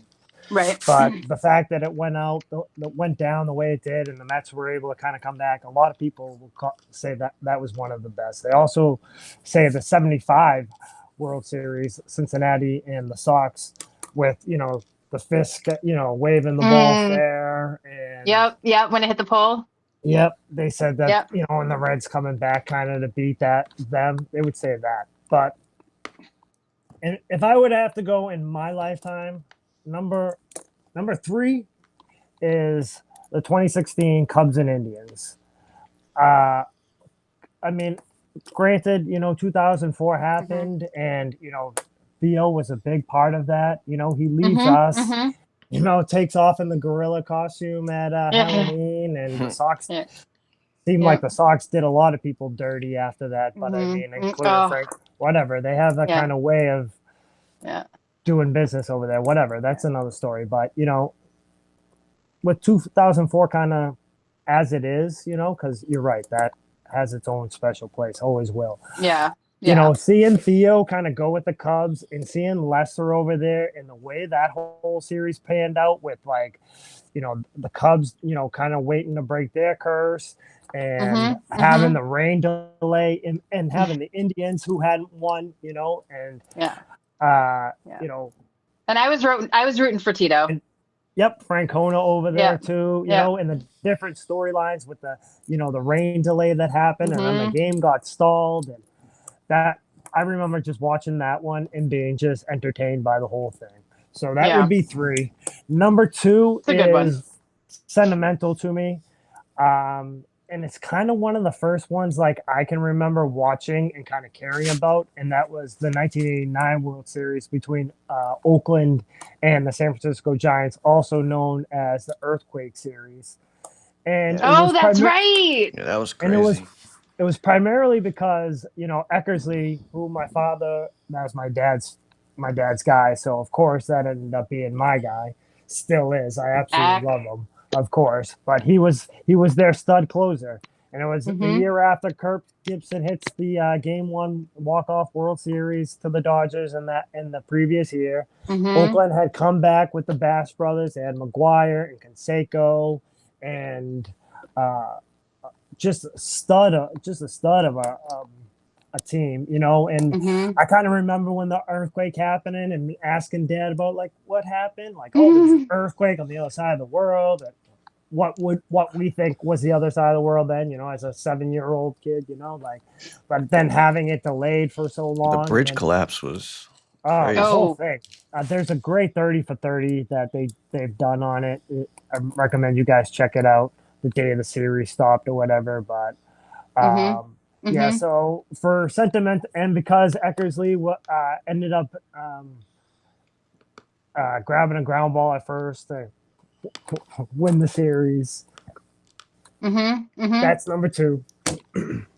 And number 1 was 2018 Sox over the Dodgers. It was primarily because I was just before the birth of my daughter, Lena. I was in just a kind of a different world. The Sox were on a roll. They had arguably their best season. Alex Cora was at the helm. Quick little story. The year before, Bethany's brother had come to town. He also lived in California. Came up, was like, Gibby, Maddie, I want to go to a Red Sox game. Can you get us tickets? Yep, got tickets. We went down. We sat like a couple rows back. Alex Cora, who wasn't coaching at the time, like sat like a row in front of us or whatever. And I ended up talking to him. And I was with you in that game. Were you? Yeah. And David, and I ended up getting his autograph. And I told him that I thought he would be a great coach. Yeah, I was there. Shit. Yeah, it was great. That's awesome. And that next year, he had coached Team Puerto Rico in the World WBC. Oh yeah, I remember that. I think you even said he would make a good coach. And I did. And then the following year, he took the Red Sox job. And then has this amazing run with this team. Yeah. Sox have the best record they've ever had, and basically steamrolled their way to the playoffs. But I ended up going to Game 2 with me and Dee's old teammate Brian Holding. We saw a great game. Benintendi had that catch in front of the wall. Oh yeah, it was awesome, And then they go to Dodger Stadium. They had that 18-inning game where Max Muncy hits the walk off. Yep. And they had to come back, and did they win it here? I think they won it here with right. Yeah. Was that finally. Yeah. They won it at home. Yeah. So that's my number 1. 2018. That's a good list. 2018. I really didn't stay too long on that, but yeah. But I really had to consider 2001 in the Yankees Diamondback series. Oh yeah. That also was 7. Yep. Mariano. It was after 9/11. Yeah. Like Luis Gonzalez has the walk-off over Jeter's head. It ends the Yankee dynasty, which was great. Like, didn't mind that. Yeah, I remember being heavily involved in that too. So I was pumped when the Yankees lost. Yeah, Oh, right. That was before yeah. we got Schilling. Schilling and Johnson with studs Mhm. during it. Like, Mhm. yeah. Mm-hmm. Yeah. Yeah. What about you? But- Do you got a list? Yeah, D, what's yours? I mean, yeah, like we talked about, it's, I guess if you separate it between, my personal, like, because it's the Red Sox versus like baseball, like best baseball. I mean, I think the No, Dodgers. your favorite. I think your Well, favorite. 04, obviously. Yeah. Waited my whole life, for that. Mm-hmm. It was And awesome. yeah, it was great. I mean, obviously the I was Yankees, crying. Red Sox Like, if we're series. being honest. Oh, me too. Me too. Like, Of course. yeah. We went down to Sobbing. Fenway. It was the one time I thought I was Yeah. really going to get killed. Oh, same. Oh my God. I was up against Well, a there was wall a on girl- Lansdowne Street, and I was like, I am going to get like run over. Oh, and you were on I, the Yankees yeah, series? I went to, Or the no, oh yeah, oh no, World Series? 04. Yeah, 04, the for World the Yankees Series. series? Yeah. A World Yeah. Series? I was, Yeah. I was there. And The that Yankees, girl got like a shot in killed the eye. with That was the pepper after bomb the or what- Yankees yeah. series, Yeah. not the yeah, World that was Series. crazy. Yes, That was yeah, crazy. that was Yeah. You couldn't move No. like You could not an inch in move. front of you. It was No. It was scary. Yeah. No, But yeah, no. yeah, the Cubs. And like, I mean, yeah. the Cubs series, seeing them finally, break their Yeah. curse. Yeah. Yeah, 20, That was what, 2018? and I put this one up there. I mean, as far as baseball 16. goes, 16, yeah. I mean, yeah, the 18-inning game, 11-inning game 7. I mean, you couldn't have asked for more. As a fan of baseball, yeah, it had everything.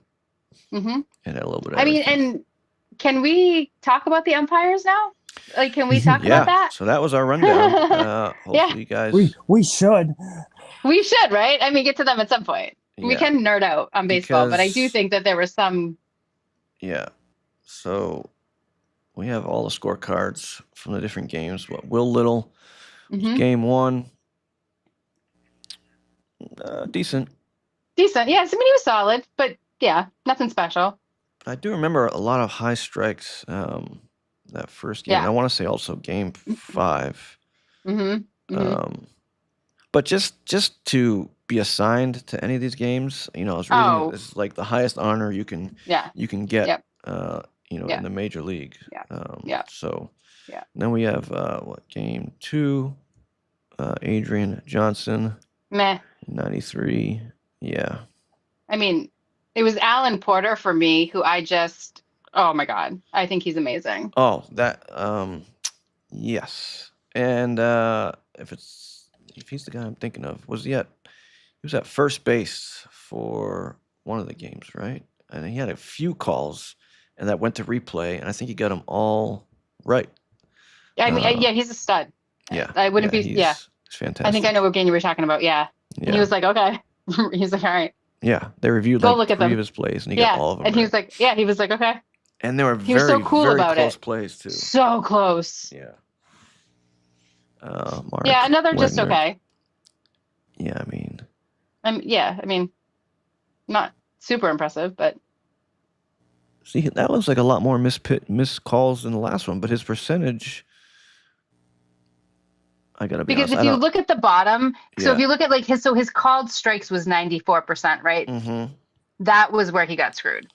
Was that he called a lot of high strikes or a lot Right. of balls strikes. Yeah. So that's why But- he was done it. But this one, it doesn't look like he missed as many, but his score was less. I mean, he missed less calls, but his score was. But he's lesser. 93. So he's 93 for called strikes. What's his face? The one you just showed was 94. So it's 1%, but Yeah. that's just consistency. I think that his consistency. And did he see less pitches? But this guy missed a whole Oh. lot more, right? It looks like. yeah, but did he see more pitches? But which one? Oh, was that? Is Is that the 18 inning? Yeah, Yeah, because I was think that that game might be 3? what it is. Oh, Yeah. Exactly. Yeah, more game 3. pitches, Yeah. more That's 2 pitches. games. Yeah, that's why. Yeah. Of course. That makes Yeah. sense. Yeah. So okay, That now I'm makes more sense. impressed. Now. Yeah. I mean, Now that's it's two- impressive. That's 2 Yeah. games in there. Yeah, literally. This Yeah. Game 4 was not so great for Mr. Tom Payne. No, who's usually he's pretty good. Yeah. But better than that. I mean, here we are talking about 95%. Like I'd be lucky to be even 80, but he for at a World Series game. But he's usually really good. He's the one who's had like some 99% games. Yeah. I wonder if it just Yeah, feels like another game to them, or if there's no way in they have hell. There's nerves no like everybody way. else. They've been doing it for so long. 100%. Yeah. I don't think there's And any way you could feel that and way. then there was game 5, which was just Yeah. unbelievable. Check this out. Yeah, there he is. Alan Porter. That guy, Alan Porter, man. Dude. Yeah, Yeah. it's impressive. Like That- he's sick. He reminds me of Curtis Oh, Dugar. Yeah, he does. Yeah. Just yeah. the way that he looks, the way that he stands, he's so like just serious, professional ball. And then game 6, I'm sorry, that's game 5 still. Do I have game 6? I'm missing You game should. six. I'm I missing sent them all to you, I Dan. know I did. I typed them incorrectly. And that's the one I wanted to go over the most. Hold on, I'll get it in a sec. Because, what? I don't know what's happening, but none of my pictures are coming up. But I don't remember Well, who the game umpire 6 was Adam Hammery, Yeah. and he was I didn't think 96% overall. Oh, okay. So he had 95 overall accuracy, 96 overall consistency. Called ball accuracy, he was 95%. Called strike accuracy, he was 95%. So 5 of 100 balls were actually strikes, and Wow. 2 of 44 strikes were true balls. So that's not. I mean, that's pretty damn good. And Yeah. then game 7, I thought he had a better game than what showed here. I but did too. I was just really goes to surprised show, by this as like- well. Yeah. Yeah. Yeah. I thought he had a really good game. There were some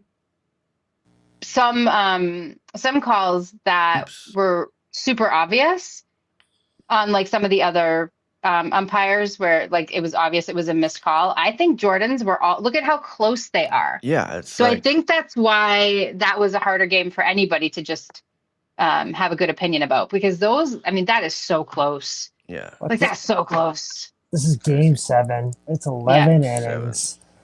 And Yeah. I mean, not to Screen. push back too much, but like MLB knows what they're doing. I mean, I'm sure that this is what they were hoping for. This is what they needed. Like with all of the talk about the automatic strike zone and what's going to happen. I really didn't hear any talk of that during the series. No, that's a good Like- point, Gibby. No. So, like the fact that these are the guys that got assigned, like kudos to MLB. Like you did your job and you did it well. Agreed. Yep. And I mean, So- I think they all have like decades of experience in the MLB. Some of them are like 24-year veterans. I think Alan Porter's 17-year veteran. So they knew what they were doing. Well, that's not without standing. Like there were obviously plays that hmm And let's we're gonna- talk about we're them. gonna dissect. Yeah.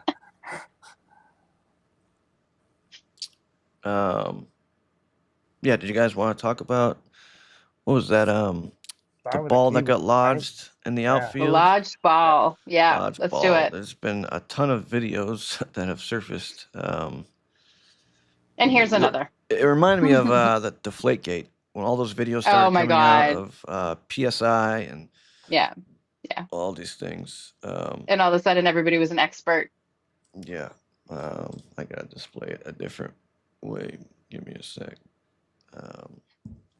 Yeah. Yeah. Here we go. Let me put the volume up. Ball's crushed. Yeah. What are the chances of that, by the way? So I saw Yeah. Zero do a breakdown the following Yeah. day about it, and he was like just Yeah. like the way that ball had to, like, this is 1 in a million. The fact that it would land Yeah. the way it does. Yeah. And I know that it's Yeah. everybody's talking about it. I gotta say, I think the umpires made the right call. I think it's heartbreaking, but I think it was the right call if you look at the rule. Yeah, and this is the beauty with having 5, 6 umpires. For us, where we only have 2 umpires, we always tell them, if you raise your hands, don't touch the ball, because once you touch the ball and we haven't had a chance to come out there and double check that the ball's actually stuck, then it's null and void and the ball's in play. It's a live ball once you touch it. Yep. Right. But they have someone out there, you know, especially in the World Series, we get 6 umpires? Yeah. Yeah. Well, and if you notice too, Kike puts his hands up right away. Right. And then, oh shit, who was it? Who was fielding? Who was his name? It's like a short last name. Dean. Thank you. Yeah. He kind of was about to go for it, and Kike threw his fucking hands up. And then that's when he threw his hands up. So good. I mean, honestly, smart on Kike. Right. I mean, his hands did go up right away. What I found interesting is they showed like that high above shot too. And D, like you were saying, like both kind of outfield umpires did kind of converge to go out on the play, but they didn't actually get all that far. And if I remember correctly, I believe it was the first base side umpire, the outfield umpire, that pointed that the ball was launched, but the others kind of didn't, because those runners just kind of kept going. You know, nobody. Because that's what I was looking at. You know, but he was the only one who kind of indicated that, the ball was dead. You know, I think. And I obviously don't know 6-man mechanics or 7 or however many 5-man mechanics, but when I was at a clinic, right, whoever is on the first base, it's your job to follow that ball out. So those were the proper mechanics, right? The dudes who are in the outfield, they were actually supposed to be kind of going in to follow the ball, but who's ever in A at first base, it's his job to follow that ball out. So that's why. That they didn't do that. And I think, I mean, and they played it right. It was his call that it was lodged, which is why he pointed. And then then they discuss or converge about whether or not like it's really lodged, but they didn't really need to, because the rule isn't just if the ball is stuck. It's if the ball, I can read it, but it's basically if the ball is impacted and a play can't be made. That's what happened. That's the rule. It's not just, is the ball stuck? It's, was the ball's velocity trajectory changed by getting like stuck in something? But it doesn't matter if it's lodged or if they can't get it out. It's, did that impact the play? Yes, it's a dead ball. That's not fair. It's not fair for the defense. Yeah. And again, had it landed any other way, Blue Jays probably score. Just another example of at least one game of inches. So many different things that just didn't go their way. And some luck, right? Oh yeah. Like, I can guarantee you this right now, those fucking things will not be, there will not be a lip there anymore. Those things will be like filled in with something. Right. They're going to go get some insulation and just tape those duct tape. There's going to be duct tape around the edges. Yeah, because that's what killed it for them. But Ange, in the 2-man, you're saying that the A would be responsible for that, but doesn't the home plate umpire have the fly balls with? So the home plate umpire would come up, I would go out. So this is what I learned in the clinic. So I would follow that ball out, and the home plate ump would then come up to first. Yeah. So so I don't know. Not in left field though. And that whole back is mine. I would follow that out, and then the home plate umpire would come up. Yeah, exactly. Yeah, which I was also confused by and didn't know until I was taught. But when I was on what do they call it? When you have to go out. Trouble balls. Thank you. Trouble ball. Yeah. No, so this is what I thought as well. But after doing the clinic, and then when I was doing the Northeastern game with Curtis, we had that happen a couple times. He's like, you need to go. And I was like, and he said, no, I will come up. And so then when I started to come back, he was like, if I come back, my job is now to go to home. He is now in charge of the field. It's very confusing, but that was why. Which is why with a runner on first, as the home plate ump, you're signaling I'm going to third, right? Right, exactly. You're coming up.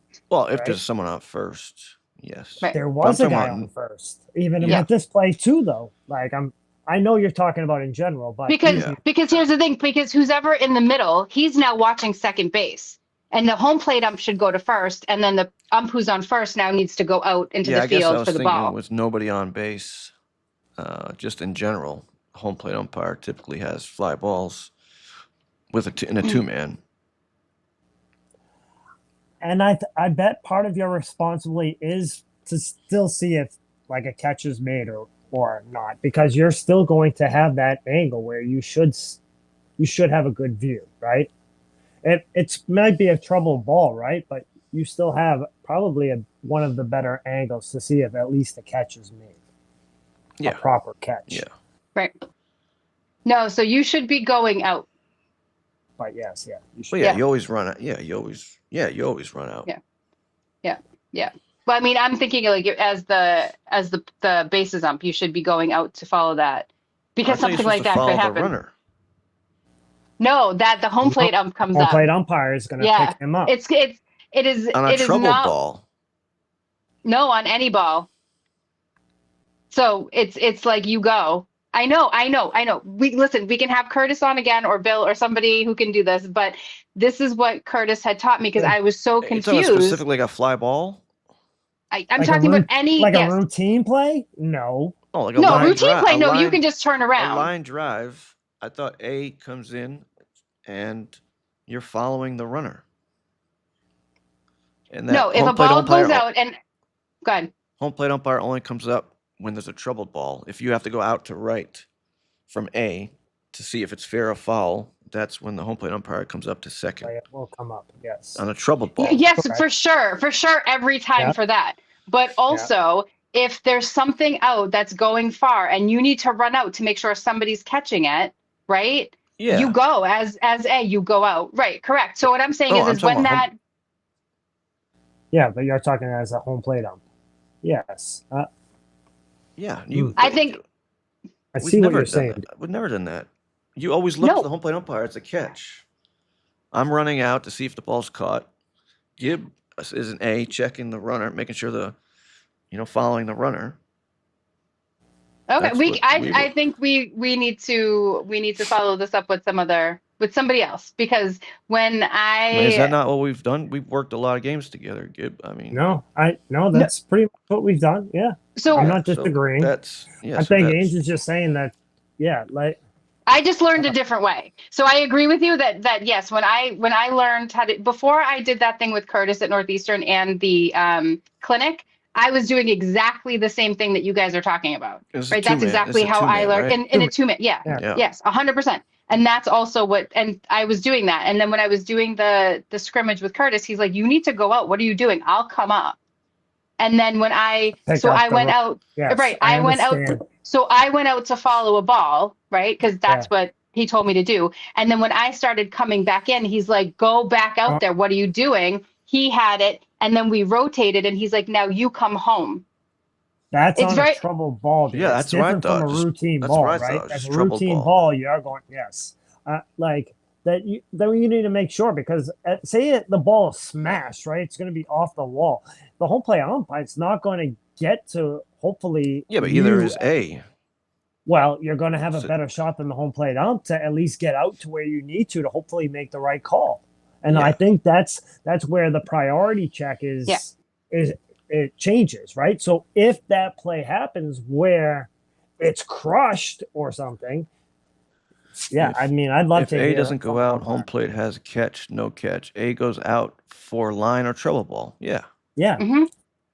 Yeah. For a line or trouble ball. If you have to go out, and the umpire is picking up the runners. But Ange is making it sound like it's any ball. It's not. No. I'm sorry. No. That's not what I was saying. I didn't think she was either. No, I was saying that when on trouble ball, a ball that's smashed. Correct, on a ball that's smashed, not just like a fly. Oh, no, but like that ball. Home run. Yeah, checking. Correct. Yes. Sorry. Yeah. Thank you, Gibby, for interpreting. Yes, I think that's why I'm like, Dan, what are you talking I about? was You thinking know about that, just yeah. like routine fly Yeah. ball. No. Routine fly ball, right? Like that's easy. But no, if the ball looks like it's going to be something, which is, I think, when that ball was smashed, it wasn't. You could tell at one point where it was coming down. It wasn't going over. It wasn't going to be a home run. That's what immediately when it became a trouble ball, because now it's either going to bounce off the wall. Right? Is it going to be a catch? Is he going to just, catch it and go up against the wall with it? Right. Like somebody had to tell whether or not that was going to be a grab or like a trap. Now, So here's the downfall with having two umpires. By the time you get out there, say the ball wasn't lodged, he put his hands up. Well, now the runner's running all around the bases, and you determine that the ball was not stuck, that there was no reason for them to raise their hands. Well, now all those runs have scored, whereas when you have six umpires, maybe you can get out there quicker and say, nope, ball's live, ball's live. but the ball doesn't have to be like wedged. The idea of the lodged ball is just that it got stuck I enough know for that. it to, right. So I mean, that was But I'm lodged. saying if they raise their hand, you have to validate that when they raise their hand, they're doing it. Yes. Oh, correct. There's a legit Correct. reason. Yeah. Yeah. By the time, But you in the could see if two-man- that was loose, right? on the field. Is that what you're saying? Oh, no, okay, got it. Sorry. On the fields we play at, it's sometimes there's soccer nets 300, 400 feet out. I'm thinking of this game still. So go ahead. Yes, Yeah, you're yeah. right. You're right. Yeah, you're Yeah, right. With yeah. two-man. Mm-hmm. Now, six-man, there's someone out in the outfield the whole time, so they're right there and they can make that call right away. But Yeah. just another downfall of just Right. having two umpires. Yeah. If only every little league game could have six. Right? Imagine that. Could you imagine that? Oh my God, that'd Be pretty crazy. expensive. But I think overall, right, the right call was made. So what are you going to do? It was just the shitty luck that Yeah. they had that night. Yeah. But Yep. But it was the right call. Yep. Bummer. So good for the Dodgers. Yeah. Next time, don't hit it so hard, Jesus. Yeah. And I imagine they're probably favored to win it again next year. I the- mean, for that the will be three-peat. interesting. Um, Well, but here's the question, right? Are they going to keep everybody the same? What are they going to do? Are they going to pick up anybody? Are they going to drop anybody? I'm not sure who the free I agents don't are. know. yeah, Yeah, I don't either. that might be a conversation for episode 26. 26. 26, Not unlucky. right? Now I'm never going to look at 25 the same way ever again. I know, right? But D, Yeah. can we quickly talk about the baseball, the contemporary baseball era committee and the Hall of Fame list that they got announced? yeah, go nuts. I meant to. Can we do that for a minute with some Yeah. Gibby's updates? So Yeah. I got the list of potential I saw a picture. nominees. Barry Bonds, Roger Clemens, Carlos Delgado, Jeff Kent, steroids. Don Mattingly, Dale Murphy, Gary Sheffield, and Fernando Valenzuela. Now, let me ask you guys real quick before I we'll give you some quick stats. All right, anyone from that list you say yes to? Well, right first off, so didn't they Doggy shut out baseball. shouldn't they shut out the baseball writers? Yes, don't- they did. They didn't allow them to announce. or they didn't have a vote, right, or something like that. Like They don't have a vote. This Yeah. committee is comprised of basically former ball players and coaches. Yeah. Which, Wild. like, as I was saying to someone earlier today, which I think is because he was saying the same thing. Like, he thought it was crazy that the writers didn't have an opinion in all this. And I was like, how can you say that? They've made their opinions That's a known good for the point. last 10 years. Steve Pinner, Mattingly is eligible, but he's still active as a manager. That's a Because good point.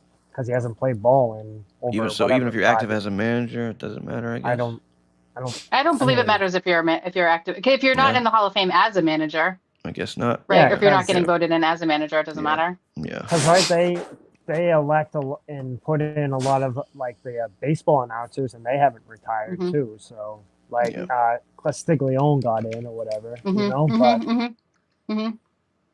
I mean, Yeah. Teddy You Juba know- got in the BMBL Hall of Fame, and he's still playing. he's still playing. That is true, right? But a lot of people will Yeah. immediately say, "Yeah, I'm not Bonds, Clemens, Rafi Palmeiro, like those guys were out because of steroids, whatever. But like I think I'm starting to look at this a little differently, and I'm starting to feel as if it's the Hall of Fame's duty, not the BBWAA writers, although they have the privilege of voting for these guys, but it's the Hall of Fame's duty to basically decide what they want their museum and Hall of Fame to look like. And there are plenty of players who are already in it who will say have shady character clauses or flaws, and there are plenty of guys who have cheated that are already in it, So for baseball to kind of turn around and kind of just ignore that this steroid era happened, I don't know, is kind of played out the way that they thought it would, because whether you like it or not, and however these numbers are inflated, the numbers still happened, like Barry Bonds was still a 7-time MVP. But Barry Bonds would have been a stud without. I think that's what pisses me off about Barry Bonds. I don't disagree with he you. He would have gotten that Clemens anyways. Clemens as well, 100%. And so I think that's what just pisses me off is that y'all would have had it anyways, and then you had to go and cheat. And I think you're right? Like, I do think that there's part of it for the Hall of Fame that they need to decide what the museum looks like. I also think that when you don't have a system in place that everybody follows, then unfortunately, I don't think it's as fair. Yeah, but they're entering sketchy waters now. Like, Ortiz is Agreed. in. Like, some people will look and say, like, oh, well, he was on that other list, so he did it too. And, and now there are going to be other names that maybe, hey, did they do it? Did they not? Like, we don't have proof, but maybe they did. But, you can't discredit 22 years. Bonds hit 298, 762 home runs, almost 2,000 RBIs. No, I'm 100%. I 100%. Clemens, 354 wins, a 3.12 ERA, 7-time Cy Young.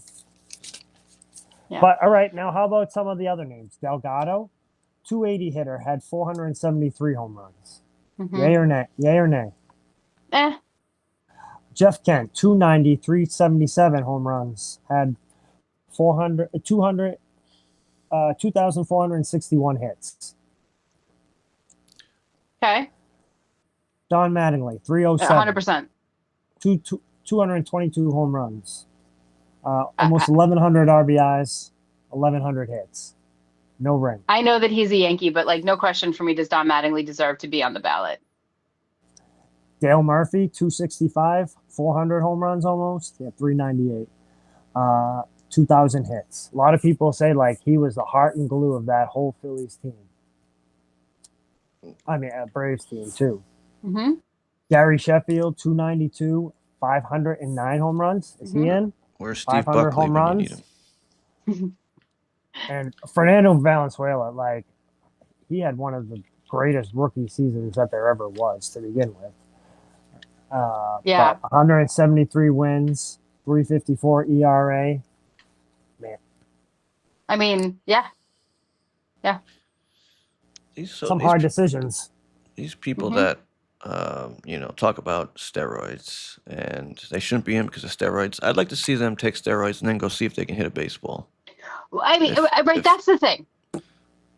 It didn't make them hit the ball easier. It just made them hit it harder or faster. You know what I mean? Got me thinking. And they got to hit it first. Recover faster, right? Look at the right. World Series. Does taking some of this make Will Smith a better, was he going to hit another 3 home runs if he was taking some kind of supplement? Who knows, right? So it got me thinking, do you think steroids are more beneficial to a pitcher or a hitter? Because as a hitter, you still got to be a great hitter and you still got to be a great pitcher. But if you're already a good pitcher, it's just going to make your fastballs faster. I look at it differently. I don't know if guys are like Clemens, was he taking it because he wanted to win another 20 games, or was he taking it for recovery? Everybody else was. But there's a difference between between just performance enhancing drugs and steroids, right? Because Clemens was doing PEDs. He was doing performance enhancing. So I don't know what exactly he was taking. I mean, Bonds was taking steroids. McGuire was taking steroids. Canseco was taking, right.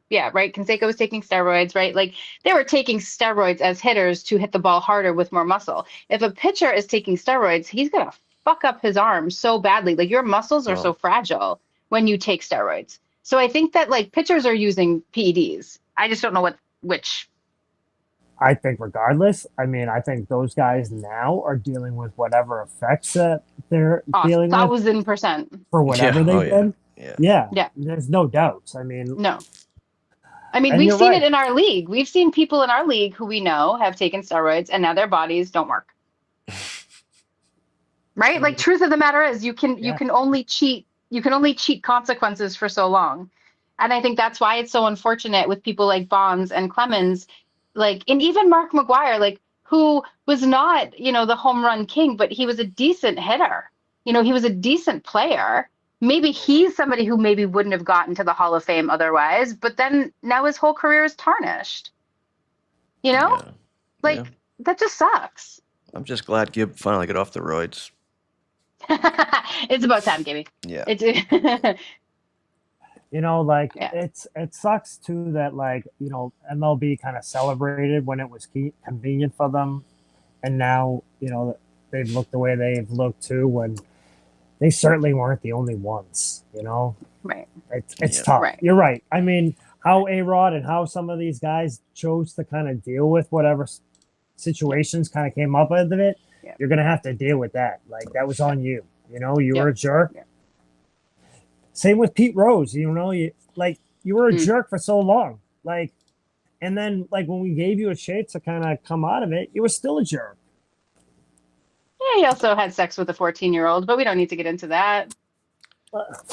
When he was 40. By the you way, Carlos Delgado, who's on that list, potential Hall of Famers, guess what number Great he hitter. is? 25. know it. Amazing. Oh, Upside wrong down. way. Yeah. This way. There you go. There you go. So he's got no shot. Nope, he 25. doesn't. I'll tell you what, guys. This was a fun episode. This was a Yeah. fun episode. You didn't want to go I like 2 this. hours, but we did it. But here we are. We and can't help without a ourselves. guest. And without a guest, we can't help ourselves. We got so much to talk about. We put timers, we set schedules. We can't help ourselves. Yeah. But Well, talk about baseball forever. yeah, we Really could. good. I That hope was it's fun. a quick off season. That was fun. Yeah, me too. Well, we got to think about what we're doing next week. Do we have any guests lined up for next week, or is it going to be a surprise? Well, we're working on it. Working on something. Phone calls. All right, love Yeah. it. If you're interested in coming on the show, let us know. Mm-hmm. Yeah, absolutely. Yeah. Everyone talks we a need good some game. good ideas, right? But then when they're asked to step up, Exactly. Oh, we'll Mhm. see. I'll Yeah. get Oh, I back can't to do it you. this weekend. Yeah. I have my period. Yeah. Thank you, listen, Bill. there's some good stories out there, let us help you get your word out, Yeah, for Especially all real. you old teams that have been out there forever, Mhm. let's talk about it. You guys are a Mhm. big important part of what we've Mhm. become and what we need to be in order to keep grinding forward, right? Yep. I want to hear what people are doing in the off season. I want to hear how teams are preparing for next season, Yeah. and if we're going to have any repeat winners, because that'll be fun. Senators, baby. Yeah, yeah. Yeah, I'd like to hear what different guys do, what their different routines are too. Mhm. Yeah, Mhm. when For they real. start hitting, when they start throwing, Yeah. Yeah. if they don't stop hitting, If they don't stop hitting, that's a Yeah. good point. Where the fuck are they hitting? Because there's no more batting cages. I'd like to know. for Yeah. real. Yeah, Like True. what? True. Yep. So on our episode 25, I think we named pretty much all the number 25s, all the greats at least. All the greats.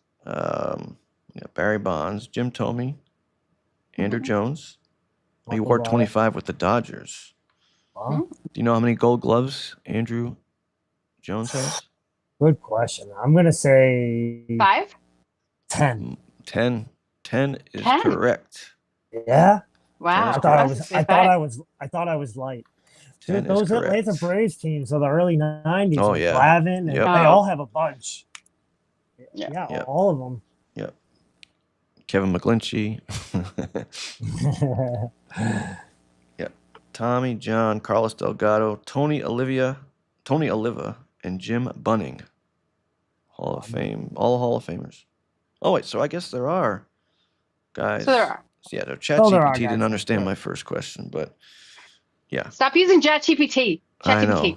It sucks. You just took 6 bottles of water from somebody. Yeah, it sucks. All right, guys. Well, we'll be back next week. Okay. Like we said, Back next Monday week? nights. Monday nights, our new time. Yep. Love it. Monday Throw Night us some Football. ideas. Yep. Oh, I Love to love hear it. from I you. love it. And there's no school tomorrow and there's no school next Tuesday. So this new Monday night schedule for at least 2 weeks is going to be No great school for me. tomorrow. How come? Nope, voting. It's Election day. Oh, election right, day right, is tomorrow. right, So right. please go out Right, and right. vote. Please go out and Go vote out your and local vote. elections and all of your However other you vote. elections, however you need to. However Vote. you do, Go vote. just Do get it. out and vote. Yes. Get out. Get out and vote. And then next Tuesday is Veterans Day. That's right. So, yeah. Well, thanks for those who tuned in. Appreciate it. Please make sure you like and subscribe. YouTube, Facebook, Instagram, Spotify. We're on them all. Guys, it's been fun. Love it. Happy Good stuff. Monday night. Congratulations again to the Dodgers. Happy Monday. Happy Monday. We will see you guys next week. Adios. Next week. Peace.